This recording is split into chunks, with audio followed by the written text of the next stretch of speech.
Hello everyone and welcome back. And welcome to the pumpkin patch. Or one of the pumpkin patches anyhow. But what we've got here is we've been planting pumpkins. Didn't get done, got rained out. But and what I'm doing this morning is putting the herbicide down on what we got planted. And we'll talk a little bit more about that later. But we're planted over to right here, so there's probably close to an acre or so left in this field to plant. And what we're using to plant is a water wheel transplanter with a 2-foot spaced wheel on it. Now we're not running water, and what we're doing is the fellows are riding back here, and if we want 4-foot spacing or whatever in our hills, they'll skip so many holes and just stick the seeds down, and what we wind up with is just the seeds planted. And you can go pretty quick like that, because most of these pumpkins, we're putting them 6 foot apart and 4 to 6 foot in the row. So, you know, every third hole they'll put seed in. If it's 6 foot, every other hole if it's 4 foot. And of course, if we're planting something on 2 foot, they'll put seeds every hole. But for the most part, it is 4 by 6 is what we're planting. So you can see right here is as far as we've got over. And we're putting down a pre-emergent herbicide, and we'll talk a little bit more about what all we're using in the tank to take care of that. Take care of our weed problems. Now we may have to come back if we have residual weeds, particularly grass, and deal with them. But for right now, we're using a tank mix of various chemicals, and like I said, we will talk about what's in that tank in a little bit. So let's get to work.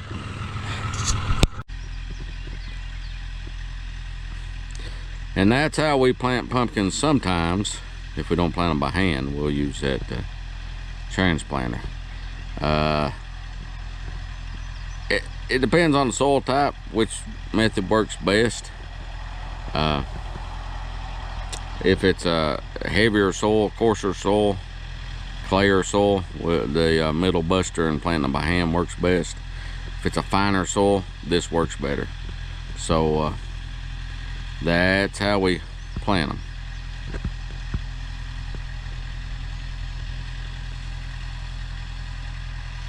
And you can see they're just riding on the back, putting seeds in every other hole or every third hole or every fourth hole, depending on spacing on the variety.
Okay, we've got this field of pumpkins planted, and we're finishing up the spraying right now.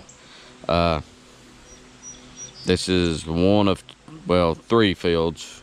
We got one more smaller field and then a very small field to plant of pumpkins, and then we've got 2 more patches of corn to plant, and we'll be done. Well, then we got some cabbage plant and we'll be done. But anyhow, what do we have in the tank on the sprayer? For pumpkins, what we use, now this is not a recommendation endorsement of these products by any means, and I'd highly recommend anytime you use our herbicide in a crop, follow the labels and read all the precautions, because you're taking a risk. But what we use is a product called Strategy, which is a mix of Command and Curbit. A product called Sandia, Dual, Magnum, and let's see, Strategy, Dual. And in North Carolina, we have a 24C label for Reflex. It's old soybean herbicide, bean herbicide, that is got 24C label, special use label for pumpkins in the state of North Carolina. So if you're going to use any herbicides, for us, that combination seems to work pretty good. And if the field is not clean, got some trash in it, I will mix some glyphosate in there with it for a burn down. So but that's what we use in pumpkins. It seems to work good for us. We you know, I've had good luck with it, but that's the thing. You gotta be, like I said, if you're using herbicides in crops, be careful with them. But and that's no recommendation, that's not an endorsement, that's what I use in my pumpkins, with varying degrees of success depending on the weeds I'm dealing with, and you know, the growing conditions for the year. Most of these pre-plant, pre-emergent herbicides need to be irrigated, incorporated, or rained on soon after application. So as you can see, it's kind of looking rainy again on us, but I'm happy to have these pumpkins planted, and hopefully we can get the other field knocked out pretty soon, and then the corn and cabbage, and we'll be done planting for 2020. You know, we've got a lot to do. We got hay to put up, etc., etc. But enough about that. If you like what we're doing, please subscribe, hit that notification bell, and see a video you like, give it a thumbs up. If you have a question or comment, please do so. But that's a pretty good sized patch of pumpkins. Pretty good sized patch of pumpkins. But anyhow, I'm gonna get off here and finish up, shuttle some tractors home, possibly get some tillage done this afternoon if it doesn't rain. So but until next time, everybody take care of yourself, and we'll talk to you guys later. Bye.